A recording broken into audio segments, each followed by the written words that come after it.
15 রোজার দিন বাবাকে গিয়ে বললাম বাবা শপিং করার জন্য টাকা লাগবে। বাবা তখন বলল কত টাকা? আমি বললাম 3000। এটা শোনার পর বাবা কিছুক্ষণ মাথা নিচু করে থেকে তারপর আমাকে 3000 টাকায় বের করে দিল। আমি 3000 টাকা হাতে পেয়ে আনন্দে আত্মহারা হয়ে গেলাম। তারপর সেই টাকাটা লুকিয়ে রেখে দৌড়ে চলে গেলাম বন্ধুদের কাছে, কারণ বাবা আমাকে শপিং করার জন্য 3000 টাকা দিয়েছে।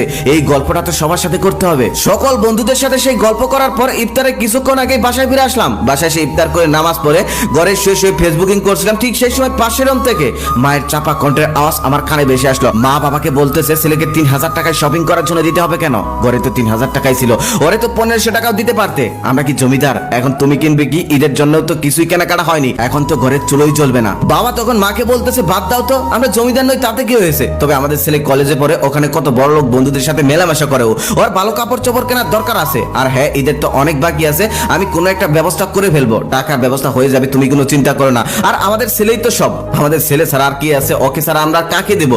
ওই দেখো একদিন বড় হয়ে আমাদের সকল কষ্ট দূর করে দেবে। বাবার মুখে এমন কথা শুনে আমি নিজের অজান্তেই কেঁদে ফেললাম। নিজেকে খুব স্বার্থপর মনে হচ্ছিল আর মনে মনে ভাবছিলাম আমরা নিজেদের স্বার্থের জন্য বাবা মাকে কত কষ্ট দেই, কত আঘাত দেই, অথচ বাবা মা আমাদের কত ভালোবাসে সেটা আমরা কখনো বুঝতেই চাই না। সবসময় তাদেরকে অবহেলাই করে যাই। ইচ্ছে করছিল এখন বাবাকে জড়িয়ে ধরে অনেক টাকা দিই, কিন্তু বড় হয়ে গেছি তো তাই আর পারছি না। সেদিনের রাতটা কোন রকম কাটালাম আর পরের দিন সকালে বের হয়ে গেলাম কাজের উদ্দেশ্যে। পরিকল্পনা আমার যেভাবে হোক টাকা ইনকাম করব আর সেই টাকা দিয়েই বাবা মাকে ঈদের শপিং করে দেব।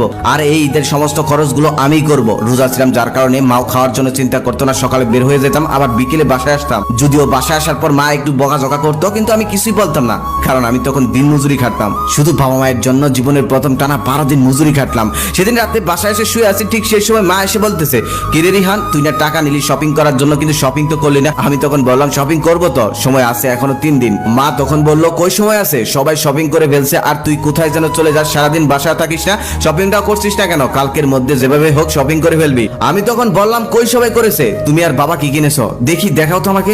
মা তখন উত্তরে বলল আমাদের আবার কিসের শপিং, আমাদের তো কাপড় চোপড় আছেই, তুই কিন, তুই কিনলেই তো আমাদের কিনা হয়। এভাবেই কথাটা কাটিয়ে দিয়ে মা আমার রুম থেকে বের হয়ে গেল। আমি তখন মনে মনে ভাবতে লাগলাম মা তোমরা সত্যি স্বার্থপর, তবে সেটা নিজের ক্ষেত্রে না, সেটা আমাকে উজাড় করে দেওয়ার জন্য। ঈদের আর মাত্র 3 দিন বাকি, তবে খোঁজ নিয়ে দেখলাম ঘরে কোনো বাজারও করা হয়নি। তারপরের দিন মাকে বলে আমি বের হয়ে গেলাম আমার ইনকাম করা 5000 আর বাবার দাও 3000, এই মোট 8000 টাকা নিয়ে। তারপর মার্কেটে গিয়ে প্রথমে মায়ের জন্য একটা শাড়ি কিনলাম, তারপর বাবার জন্য পাঞ্জাবি আর লুঙ্গি, তারপর আমার জন্য পাঞ্জাবি প্যান্ট, তারপরে অনেক টুকিটাকি জিনিসপত্র কিনলাম। এদিকে ঈদের বাজার এতটাই ভিড় যে বাজার করতে করতে সন্ধ্যা লেগে গেল। তারপর তাড়াতাড়ি বাড়ি চলে গেলাম। আর বাড়িতে যাওয়ার পর মা আমার হাতে এতগুলো ব্যাগ দেখে অবাক হয়ে তাকিয়ে রইল। তারপর মা বলল কিরে রিহান, তুই এত কিছু কোথায় পেলি? তারপর আমি বললাম মা সবই বলবো, আগে ঘরে চলো। ঘরে যাওয়ার পর সব বলতেছি বাবা কই? তারপর আমি মাকে বললাম সবই বলবো, আগে ঘরে চলো, বাবা কই? মা বলল ঘরেই আছে। তারপর ঘরে গিয়ে দেখলাম বাবা ঘরেই বসে আছে। তারপর প্রথমে ব্যাগ থেকে শাড়িটা বের করে মায়ের গায়ে জড়িয়ে বললাম মা দেখো তো শাড়িটা তোমাকে কেমন মানিয়েছে। তখন আমি বললাম আগে বলো তোমাদের এই কাপড়গুলো পছন্দ হয়েছে কিনা,